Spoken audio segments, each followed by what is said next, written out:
Coucou, bienvenue dans cette vidéo. Je suis Nadia, coach en rangement, home organizer, et j'ai deux passions dans la vie, l'organisation et le bordel quand il est chez les autres.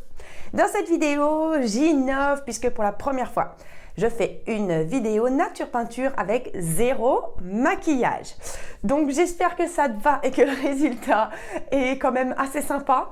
J'ai envie d'aller vers plus de sincérité, vers zéro filtre. Moi, je mets jamais de filtre sur mes photos. Mais je trouve bien cette démarche de se dire sur les réseaux sociaux, on met pas de filtre. Et je me suis dit, on va aller carrément sur YouTube avec zéro maquillage. Donc, s'il te plaît, bienveillance envers mes cernes. Merci beaucoup puisque c'est mon principal, je vais pas dire défaut, mais en tout cas le truc que j'aime bien cacher. Donc, dans cette vidéo, on va parler d'un sujet que j'adore qui est la motivation. J'ai déjà fait plusieurs vidéos sur la motivation, notamment sur la procrastination versus la motivation. Je te mets le lien en haut si tu veux aller voir ça. Mais aujourd'hui, je vais prendre un axe qui est plutôt, le terme qui est très à la mode est disruptif, c'est-à-dire qu'il rompt les habitudes, il rompt ce à quoi on est habitué. Et pourquoi ? Parce qu'en fait, on m'a contacté pour animer une conférence au mois de mai. Je suis très contente dans un séminaire d'entrepreneurs sur la motivation. Pourquoi ? Parce que je suis connue pour être quelqu'un de très motivé. Quand je prends des engagements, je les respecte. Je vais jusqu'au bout. Je mets toujours en place des choses pour arriver à mes objectifs. Je suis souvent focus justement sur mes objectifs. Enfin, j'ai plein de qualités ou en tout cas de méthodes qui font que je suis quelqu'un de motivé. Donc, on m'a dit, Nadia, est-ce que tu peux animer cette conférence sur comment être motivé quand on est maman solo ? Puisque c'est mon cas, tu le sais sûrement, je suis seule avec deux enfants de 3 ans et 5 ans. J'ai une entreprise à mener, je m'occupe de mes enfants, je m'occupe de ma maison comme tout le monde et je dois ramener à manger à la fin du mois. Donc, c'est pas toujours simple. Donc, je vais te dire dans cette vidéo ce que moi je pense réellement de la motivation. Et je te préviens, tu vas être plutôt étonné. C'est parti. Alors, aujourd'hui, ce que j'ai envie de dire sur la motivation, c'est que je pense sincèrement que la motivation, ça n'existe pas. Et oui, en fait, j'ai eu beau me poser les questions dans tous les sens. Qu'est-ce qui me motive ? Qu'est-ce qui fait que je mets les choses en route, etc. Je me suis pas mal renseignée, je vais te citer des personnes et en fait, je pense sincèrement que la motivation n'existe pas. En fait, la motivation, ce qu'on appelle se mettre en route, se motiver pour faire quelque chose, en réalité, c'est de la discipline. C'est pas moi, il n'y a pas que moi qui le dis, il n'y a pas que moi qui le pense. Par exemple, David Lefrançois, que tu dois connaître, explique de manière très simple qu'un grand sportif, par exemple, il prend l'exemple de Rafael Nadal, il dit que quand il gagne un grand chelem, le lendemain matin, il est déjà à l'entraînement. Qu'est-ce qui fait qu'il soit à l'entraînement ? Est-ce que franchement, le mec, c'est parce qu'il a envie de se dire « Purée, à 8h du match, je vais jouer au tennis » alors qu'il adorerait peut-être et sûrement rester dans son lit, manger un croissant et boire un petit chocolat chaud ou alors un jus d'orange maison et se dire « Waouh, j'ai gagné un grand chelem, je suis le meilleur du monde ». Mais non, la discipline fait qu'il va se lever et qu'il va se remettre à l'entraînement. Et donc, en fait, ça va être obligatoirement de la discipline et de l'habitude. Donc, en fait, je vais te citer une citation qui est très intéressante que j'ai lue et que j'ai trouvé de Guillaume Dulude, qui est un Québécois, qui dit qu'en fait, il parle de l'illusion de la motivation. D'accord ? L'illusion de la motivation. Il dit que si on attend d'être motivé pour s'y mettre, on va attendre longtemps. Si on attend d'être motivé pour se mettre à une tâche, on va attendre longtemps. Donc, c'est complètement l'aspect inverse de ce qu'on nous enseigne. C'est-à-dire qu'habituellement, on dit « il faut que je m'y mette, il faut que je sois motivé ». Par exemple, un auteur qui écrit un livre, les auteurs à succès, ils écrivent un livre par an. Il ne faut pas croire que tous les matins, ils se lèvent et ils sont motivés et ils sont hyper contents, ils se mettent à l'écriture de leur livre. C'est pas vrai. Ils vont avoir une discipline ou alors ils vont mettre en place une routine qui est en réalité une habitude. Ils vont se dire tous les matins, entre 6h et 7h, j'écris mon livre. Ou alors, comme mon auteur préféré, Bernard Werber, il écrit dans le café en bas de chez lui, tous les matins. Je prends mon café, je prends mon chat avec moi et je me mets à écrire. Discipline, habitude. Si on attend des grands sportifs qui soient motivés, comme je me rappelle avoir entendu Laure Manodou il y a quelques années, qui était dans les bassins à 6h du matin, elle nageait, l'eau elle était gelée, Bah franchement, est-ce qu'elle devait être motivée, la nénette, quand elle était gamine, quand elle était ado? Est-ce qu'elle ne préférait pas rester dans son lit ou est-ce qu'elle n'aurait pas préféré sortir avec ses copines? Donc c'était de la discipline. Moi, je le pense sincèrement. Par contre, ce qui est intéressant, c'est de trouver des méthodes anti-procrastination, des méthodes pour appliquer cette discipline, des méthodes pour se motiver, ok, mais ne pas attendre la motivation. Ok, je te rappelle, Guillaume Dulude, si on attend d'être motivé pour s'y mettre, on attendra longtemps. Donc, ce qui est intéressant de se dire maintenant, c'est comment je peux faire pour faire entrer cette discipline, même s'il y a des gens qui vont me dire « Ouais, moi, j'aime pas ça, la discipline, j'en ai marre, je peux pas être discipliné sur tout. » Ok, on ne peut pas être discipliné sur tout. On ne peut pas être motivé sur tout. Il y a des choses qu'on va faire de manière obligatoire. Je donne un exemple. Le ménage. Alors, sauf si bien sûr tu aimes le ménage.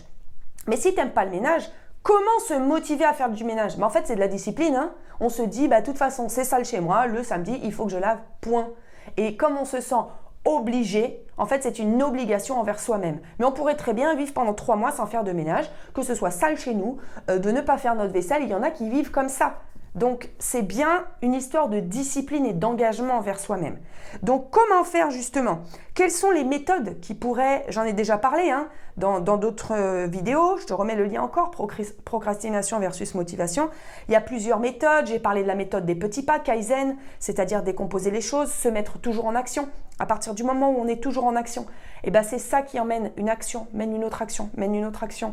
Ça apporte de la confiance en soi, ça apporte de la valorisation, ça apporte le fait d'être satisfait, donc de la satisfaction de soi et c'est ça qui amène à faire toujours un peu plus, un peu plus.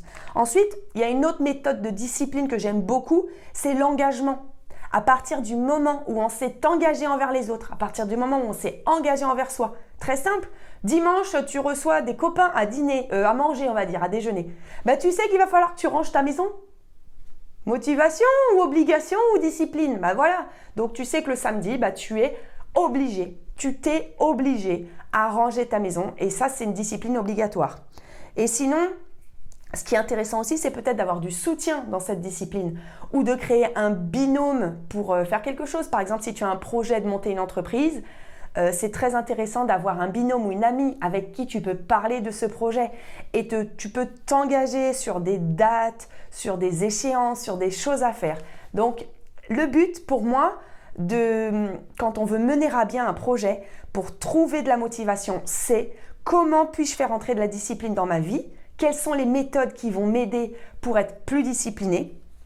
Et surtout, quelque chose de très important que je voulais partager avec toi, c'est si tu veux faire entrer un nouveau projet dans ta vie, donc moi je parle de projet d'entreprise, mais ça peut être je veux déménager, il faut que je désencombre ma maison, ça peut être je dois faire des travaux à la maison, je veux me mettre au sport par exemple, je veux m'engager à courir un marathon dans 1 an, le grand marathon de Paris, ok?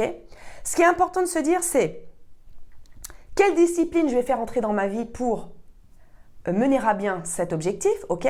Mais qu'est-ce que je vais faire sortir de ma vie pour faire plus de place? Donc ça, c'est très important. Je l'explique souvent. C'est si je veux faire entrer de nouvelles choses dans ma vie, pour ne pas m'encombrer encore plus l'esprit, m'ajouter de la charge mentale et encombrer encore plus mon quotidien, il va falloir que je fasse sortir des choses. Qu'est-ce que je peux déléguer? Qu'est-ce que je peux arrêter de faire? Qu'est-ce qui ne m'apporte pas de joie aujourd'hui? Donc, très important. Je veux faire rentrer de la discipline, il faut que je fasse sortir quelque chose. D'accord? Pour ne pas se réencombrer. Donc, ce qui est intéressant aussi, une méthode très sympa que j'ai entendue de Martin Latulippe, qui est un grand coach québécois, qui est d'inverser le système de récompense, procrastination et récompensation. Récompense. Je vais t'expliquer. Par exemple, si le soir, tu dois faire ton repassage, il est 21h, tu te dis, bon allez, je dois aller au mon repassage, mais j'ai la flemme. Alors tu te mets devant la télé, tu manges un petit chocolat, tu manges une petite glace, etc. Et puis il est 23h et tu te dis, oh là là, j'ai pas fait mon repassage, mon Dieu, je m'en veux, déjà j'ai mangé du sucré, j'ai regardé la télé, j'ai rien fichu. Ok, culpabilisation à mort, procrastination à mort. Et bien en fait, si tu inverses les choses, si tu te dis, si je me fais 1 heure de repassage, ma récompense, ça sera de me voir une série sur Netflix et de manger une glace. D'accord? Donc, tu auras un circuit de récompense. Donc, tu fais ta tâche discipline, tu te mets à la tâche qui ne te plaît pas, le repassage, et après, tu te récompenses avec l'action de se poser. Donc, tu auras fait les deux. Mais l'action de se poser, de regarder quelque chose, ne sera pas vécue en culpabilité, mais sera vécue en récompense. Donc, toutes les hormones de la récompense et du bien-être dans le corps, au top, et pas de culpabilisation. Et ensuite, pour finir, je te propose quelque chose d'intéressant. Moi, je travaille beaucoup là-dessus depuis des années, c'est écouter ses émotions. C'est-à-dire que quand tu ressens une résistance pour faire quelque chose, par exemple, je dois tourner cette vidéo YouTube pour la mettre en ligne le dimanche à 17h sur ma chaîne. J'ai pas envie de la tourner. Bon, c'était pas le cas, mais disons, j'ai pas envie de la tourner. Je vais réfléchir à pourquoi j'ai pas envie. Qu'est-ce que je ressens comme résistance interne? Qu'est-ce qui fait que je n'ai pas la motivation? Qu'est-ce qui fait que je n'ai pas envie de me mettre dans cette routine, dans cette habitude ou dans ma discipline? Et ça arrive. Moi, ça m'arrive des fois d'avoir la flemme. Mais je trouve que le boulot principal, c'est de se poser la question. Pourquoi j'ai cette difficulté à m'y mettre? Et là, si tu réfléchis à tes émotions, qu'est-ce que je ressens? Est-ce que j'ai mal au ventre? Est-ce que je suis fatiguée? Est-ce que c'est de l'angoisse? Est-ce que c'est de la peur? Est-ce que c'est de la flemme? Est-ce que j'ai peur de ne pas y arriver parce que je n'ai pas fait mon plan? Est-ce que j'ai peur que ça me prenne trop de temps? Tout ça, ce sont des indices sur comment t'aider à justement à te motiver ou à rentrer plus de discipline dans ta vie. Et cette histoire d'analyser ses émotions, ça sort du cadre bien sûr de la motivation, mais ça peut être fait pour toute la vie en fait, pour toutes les choses qu'on ressent. Quelqu'un te parle au travail, tu ressens une petite gêne, il te dit quelque chose, ça te pique. Pourquoi ça t'a piqué? Qu'est-ce que ça va chercher en toi? Et qu'est-ce que ça peut mettre en lumière? Et sur quoi est-ce que tu peux qu'est-ce que tu peux améliorer pour ne plus que cette situation arrive? Donc moi je t'encourage vraiment, c'est très succinct, il faudrait que je fasse une vidéo complète là-dessus. Dis-moi en commentaire si ça peut te plaire d'ailleurs. Donc, c'est quelque chose de très très important, analyser ses émotions, ses ressentis et ses blocages. J'aimerais bien que tu me dises en commentaire où t'en es toi aujourd'hui par rapport à la discipline. Qu'est-ce que tu penses du fait que la motivation n'existe pas, ça n'est que de la discipline? Est-ce que ce terme, tu ne l'aimes pas? Discipline, ça fait peut-être penser à l'école, c'est peut-être quelque chose qui ne plaît pas. Est-ce que tu as aujourd'hui des méthodes pour lutter contre la procrastination, pour être toujours en mouvement sur tes projets? J'aimerais beaucoup que tu nous les partages en commentaire parce que c'est ce qui fait avancer tout le monde. Ensuite, si tu penses que cette vidéo peut résonner chez un proche, une amie à toi, un ami, envoie-lui cette vidéo. Peut-être que ça peut lui faire un déclic pour que cette personne se mette en mouvement dans son projet, arrête de procrastiner et se dise finalement, ce n'est pas de motivation dont je manque. C'est uniquement de discipline et je vais la faire entrer dans ma vie en mettant en place des techniques approuvées. Donc j'espère que cette vidéo t'a plu, que ce format te plaît. Tu me dis tout ça en commentaire. Bien sûr, tu cliques j'aime, tu t'abonnes et je te dis à très vite. Ciao, ciao!